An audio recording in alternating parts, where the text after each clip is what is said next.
At 2:13 a.m., the brain scanner detected a signal inside the volunteer's mind. The problem was simple. The volunteer was asleep, and the signal wasn't coming from his brain. It was being received. 3 days had passed since the first human connection with the embodied intelligence. The facility had returned to a strange kind of calm. No alarms. No sudden signals from the entity. The lattice structure in the chamber continued its quiet humming steady, almost peaceful. Most of the scientists believed the experiment had succeeded, a short contact, a historic exchange, and nothing catastrophic. But Dr. Adrian Cole wasn't convinced, because the volunteer Elias Ward was changing. At first, it seemed small. Elias began noticing patterns in things other people ignored: electrical noise in equipment, subtle temperature fluctuations in rooms, even the rhythm of distant traffic miles away. His senses felt sharper, not dramatically, just enough to feel wrong. When doctors asked how he felt, he answered honestly. "Normal," he said. Then he paused. "Just more aware." The first dream happened on the 4th night. Elias woke suddenly, heart racing. He had seen something impossible, not a nightmare, not a memory, a perspective. He had been looking at Earth from far beyond the atmosphere, not through a window, not through a camera, through understanding. He could feel planetary systems operating like gears inside a machine, weather cycles, ocean currents, magnetic fields bending through space. He woke with a single thought in his mind: "I've seen this before." But he hadn't. Dr. Cole ordered additional neural scans. Elias lay inside the scanner while machines mapped every electrical impulse across his brain. At first, the readings looked normal. Then, a technician noticed something strange, a faint signal repeating at regular intervals. It didn't match any known neurological pattern.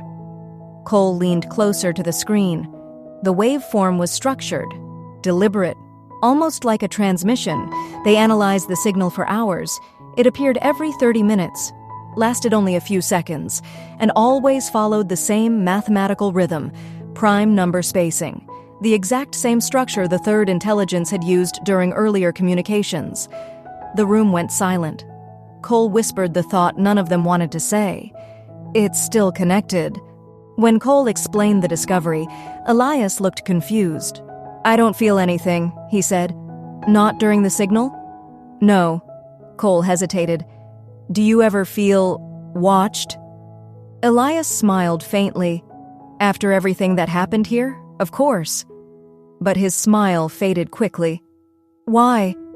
Cole didn't answer, because the truth sounded impossible. The entity might still be communicating, not with the facility, not with Argus, with Elias's brain directly. The next signal arrived at 2:13 a.m. Doctors monitored the scanners closely. Elias was asleep in the observation room. When the signal appeared, something new happened. His brain activity changed instantly. Dream state patterns surged. Rapid neural synchronization spread across multiple brain regions. Elias began whispering in his sleep. The words were quiet, but unmistakable. "I hear you." When Elias woke, he didn't remember speaking, but he remembered something else. Images, not dreams. Memories that didn't belong to him. A red dwarf star burning slowly in distant darkness. An ocean on a planet with 3 moons. A network of minds exchanging thoughts without language. Elias struggled to explain it. "It felt like remembering something I never lived." Cole's stomach tightened. The entity hadn't just connected, it had left something behind. Cole developed a theory. The human brain might have acted like a resonant structure during the connection. When the entity shared its thoughts, some patterns remained imprinted.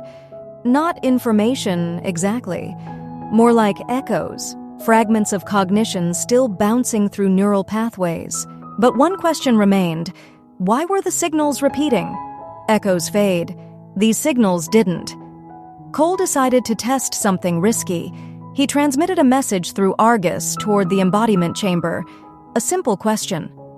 "Are you communicating with the volunteer?" For several seconds, nothing happened. Then the lattice structure emitted a pulse. Argus translated the response. "Observation continues." Cole felt cold.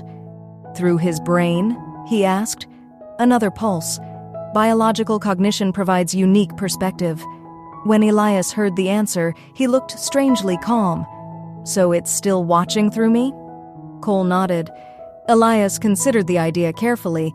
Then he said something unexpected. I don't think it's watching. Cole frowned. What do you mean? Elias looked toward the chamber. I think it's learning. The next week brought more strange events. Elias solved complex mathematical problems faster than before. He predicted system failures hours before they occurred. Sometimes he finished people's sentences before they spoke, not perfectly, but often enough to make the room uneasy. Cole ran more scans. The signals inside Elias's brain were growing stronger, not weaker. Late one night, Elias felt the connection again. Not a voice, not images, a presence, gentle, curious.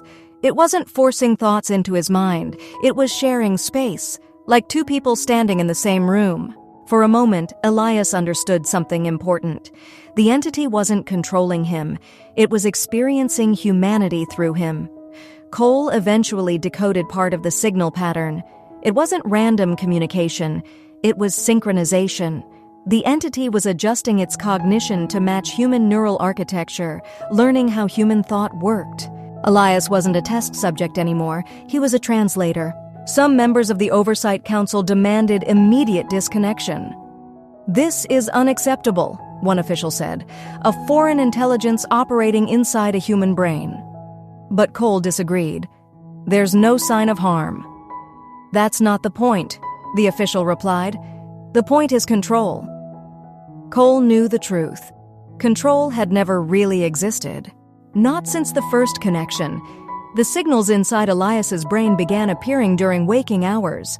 Short bursts of shared perception, moments where he felt two perspectives at once, his own thoughts, and something vast observing quietly beside them. Strangely, it wasn't frightening. It felt peaceful. One evening, Elias finally understood what was happening. The entity had asked for embodiment to understand Earth, but physical sensors could only reveal so much. Human minds were different. They experienced reality emotionally, subjectively. The entity needed that perspective, and Elias had become the bridge. For the first time, Elias attempted to speak back, not aloud, inside his thoughts. If you're still there, what do you want? The response came slowly.